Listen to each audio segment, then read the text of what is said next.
एक बार की बात है। रमा की दो बहुएं थी, रश्मि और इंदु।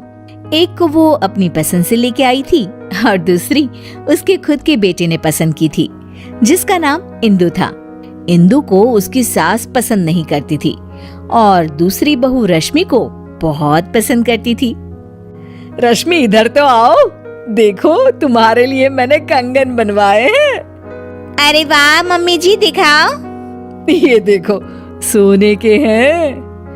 ये क्या मम्मी जी, इतने पतले से? ये भी कोई कंगन है? हमारे मायके में तो ऐसे कंगन नौकरानी भी नहीं पहनती। अरे तू चिंता क्यों करती है? अगली बार इससे भी महंगे कंगन बनवाऊंगी तेरे लिए। अभी के लिए तो रख ले बेटा। चलो ठीक है, आप कह रही हैं तो। मम्मी जी, मेरे लिए आप कुछ नहीं लाई? हाँ, ये लो।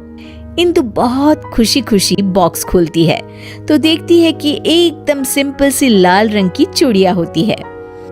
इंदु सब कुछ देख रही होती है, उसे बिल्कुल भी अच्छा नहीं लगता, पर इससे इंदु की सास को कोई भी फर्क नहीं पड़ता। वो तो हमेशा उससे बुरा ही बर्ताव करती थी।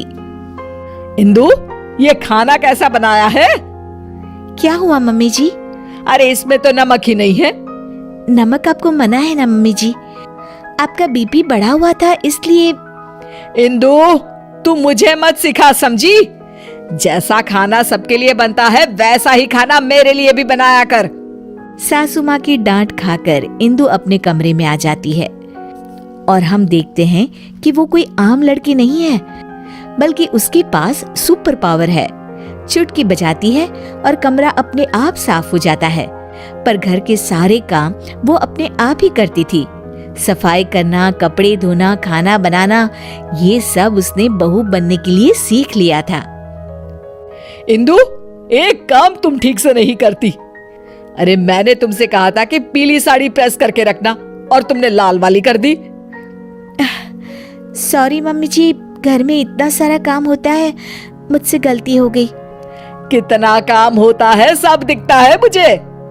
तो फिर आपको ये क्यों नहीं दिखता कि रश्मि दीदी तो कोई भी काम नहीं करती? उससे तुम अपनी बराबरी मत करो, समझी? क्यों मम्मी जी, मैंने ऐसा क्या किया है जो आप मेरे साथ ऐसा बर्ताव करती हैं? तुम उसकी जगह कभी नहीं ले सकती। उसे मैं पसंद करके लाई थी और तुम।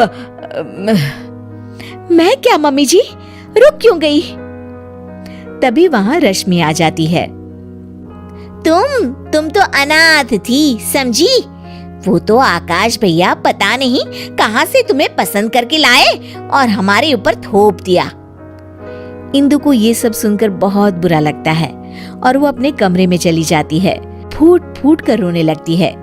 इतने में अचानक उसकी माँ की रूह उसके सामने आ जाती है। इंदु, उठो बेटा। माँ, ये लोग मुझे बहुत बुरा भला कहते हैं। कोई बात नहीं बेटा, तुम आकाश से बहुत प्यार करती हो, इसीलिए तो इंसानों की दुनिया में रह रही हो। मैं तो तुमसे हमेशा से कहती आई हूँ कि चलो यहाँ से अपनी दुनिया में। हाँ माँ, पर अब मुझसे बर्दाश्त नहीं होता। तो चलो मेरे साथ वापस हमारी अपनी दुनिया में इंदु। हाँ माँ, मैं आपके साथ ही जाना चाहती हूँ। तुमने सच में मन बना लिया है ना बेटा? हाँ माँ, मैं आपके साथ ही जाऊंगी। इंदु अपनी माँ के साथ वापस जा ही रही होती है कि तभी उसे कुछ बुरा होने का एहसास होता है। एक मिनट माँ, मुझे लग रहा है कि कुछ बुरा होने वाला है। इंदु भागते भागते बाहर आती है तो देखती है कि सासू माँ सीढ़ियों से उतर रही होती है और उनका पैर फिसलने ही वाला होता है। तभी इंदु बहुत तेज भागती है और आके सासू माँ को बचा लेती है, पर इसमें इंदु को चोट लग जाती है। मम्मी जी, आप ठीक तो है ना? आपको चोट तो नहीं आई मम्मी जी? इंदु की ये बात सुनकर सासू माँ को एहसास होता है कि इंदु कितनी अच्छी है और उनका कितना ख्याल रखती है। खुद जख्मी होते हुए भी वो सास की परवाह कर रही है। बेटा, चोट तो तुझे आ गई और तू अभी भी मेरी परवाह कर रही है। थैंक यू बेटा, थैंक यू। अगर तू न होती तो न जाने क्या होता। नहीं नहीं मम्मी जी, जब तक मैं हूँ आपको कुछ नहीं होगा। मुझे माफ कर देना बहू, मैंने हमेशा तेरे साथ बहुत बुरा बर्ताव किया। अरे नहीं मम्मी जी, प्लीज आप इस तरह माफी मत मांगिए।